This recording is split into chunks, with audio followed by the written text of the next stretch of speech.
നമസ്കാരം, ഞാൻ നിങ്ങളുടെ അക്സ ബേബി ഒഫീഷ്യൽ. ബമ്പർ ചിരി സീസൺ 1 കഴിഞ്ഞ് വരുമാനമൊക്കെ നഷ്ടപ്പെട്ടിരിക്കുമ്പോഴാണ് എങ്ങനെ കാശുണ്ടാക്കണമെന്ന് ആലോചിച്ചത്. അങ്ങനെ ഇരിക്കുമ്പോഴാണ് വീട്ടിലോട്ട് 2 ചേട്ടന്മാർ വന്നിട്ട് ആർക്കറി ഉണ്ടോ എന്ന് ചോദിക്കുന്നത്.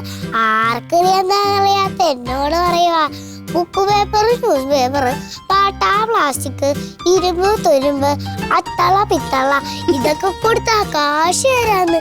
പിന്നെ ഒന്നും ഞാൻ നോക്കിയില്ല, ഓടിച്ചെന്ന് 10ാം ക്ലാസ്സിൽ പഠിക്കുന്ന ഇത്തായുടെ ബുക്കും ഇത്തിയുടെ NCERT ടെക്സ്റ്റും പോരാത്തതിന് അടുക്കളയിൽ ചെന്ന് ഗ്യാസ് സ്റ്റൗവിന്റെ ബർണർ ഊരിയെടുത്ത് അവർക്ക് കൊടുത്തതും എന്റെ മൂട്ടിലിട്ട് പടപടേ നടി ഇത്തിയുടെ ഇച്ചായുടെ വക. ബർണർ വിറ്റ് ബർഗർ തിന്നാവുന്ന ആശ അവിടെ അവസാനിച്ചു.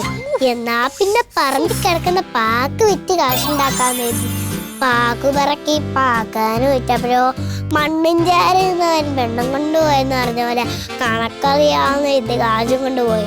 ബമ്പർ അടിച്ച കാശ് പോയ വഴി എനിക്ക് അപ്പോഴേ മനസ്സിലായത് ഞാൻ പറ്റിക്കപ്പെടുന്നുണ്ടോ. കൗണ്ടർ വിറ്റ കാശിന്റെ അക്കൗണ്ടിലോട്ടുണ്ടോന്ന് അറിയണമെങ്കിൽ 1 2 50,000 മറന്നു പോയടാ പൊന്നെ. 1 ലക്ഷമെങ്കിലും എണ്ണാൻ അറിയണ്ടേ മഞ്ഞ ചേച്ചി. എന്നാ പിന്നെ സ്കൂളിൽ പോകാൻ തീരുമാനിച്ചു. സ്കൂളിൽ ചെന്നപ്പോഴോ ഈ മെഡിക്കൽ കോളേജിലെ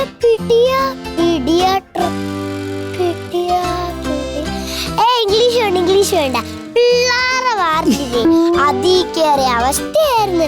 മിസ്സിന്റെ ഒക്കത്തും കയ്യിലും ഒക്കെ ഇരുന്ന് അമ്മയെ കാണാൻ വീട്ടിൽ പോണോന്നൊക്കെ കരയുന്ന പിള്ളേര്.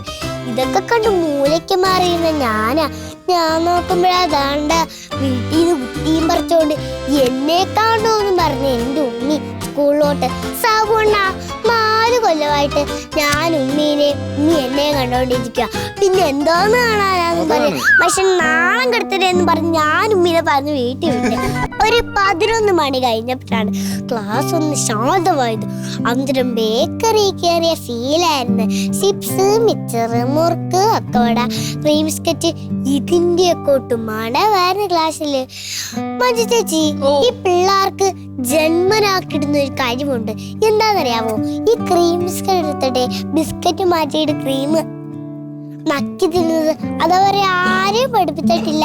ഞാനും അതുപോലെ ക്രീം നക്കിയാ തിന്നുന്നത്. അതുകൊണ്ട് എനിക്ക് സ്കൂളിലെ സാധാരണ ബിസ്ക്കറ്റ് ആയിരുന്നു അന്ന് കൊടുത്ത. ഞാൻ നോക്കുമ്പോഴാ എന്റെ അടുത്തിരുന്ന ചങ്ക് ബ്രോ ക്രീം ബിസ്ക്കറ്റ് നക്കി തിന്നു നോക്കിയാ വെള്ളം ഊറിയിരിക്കും. എല്ലാരും സൈലന്റ് ആയിരിക്കുമ്പോ നേരത്തെ ചങ്ക് ബ്രോ ക്രീം ബിസ്ക്കറ്റ് നക്കിന്നപ്പോ ഞാൻ വെള്ളം ഊറിയന്റെ ബലമാണോ അറിയത്തില്ല, ഒരു ശബ്ദത്തോടു കൂടി അവന്റെ നിക്കറെ കൂടി ഒഴുകാൻ തുടങ്ങി. ആട് കണ്ണെടുത്ത് പൂട പോലും ഇല്ലെന്ന് പറഞ്ഞ പോലെ കിട്ടിയ ബാഗ് കൊണ്ട് ഞാൻ സ്ഥലം കാലിയാക്കി. പിന്നെ കാണുന്ന തോർത്തു കൊടുത്തോണ്ട് ബസ്സിന്റെ പുറകെ ഓടുന്ന ചങ്കിനെയാണ്. ഈ അവസ്ഥ എനിക്ക് വരാതിരിക്കാൻ വേണ്ടി പിറ്റേന്ന് വരെ ഒരു ജോലി ഡ്രസ്സ് ഞാൻ മിസ്സിനെ കൊണ്ടേപ്പിച്ച് സ്കൂളിലെ കാര്യമൊക്കെ ഓർത്ത് ഡിപ്രഷൻ അടിച്ച് ഫോണെന്നോണ്ടി ഇരിക്കുമ്പോഴാണ് നീലത്തെ പെൺകുളിച്ച് 4 അവതാരങ്ങളുടെ ബമ്പർ ചിരി സീസൺ 2 പ്രൊമോഷൻ വീഡിയോ ഞാൻ കാണുന്നത്. എന്നാ പിന്നെ എന്റെ പഴയ പണയുടെ തുടങ്ങിയാലോ എന്ന് വിചാരിച്ച് ഇങ്ങോട്ട് വണ്ടി അറിയത്. നസീറിക്ക, സീസൺ 1 ബസടിച്ച പോലെ ഈ സീസണും ബസടിക്കണേ. നസീറിക്ക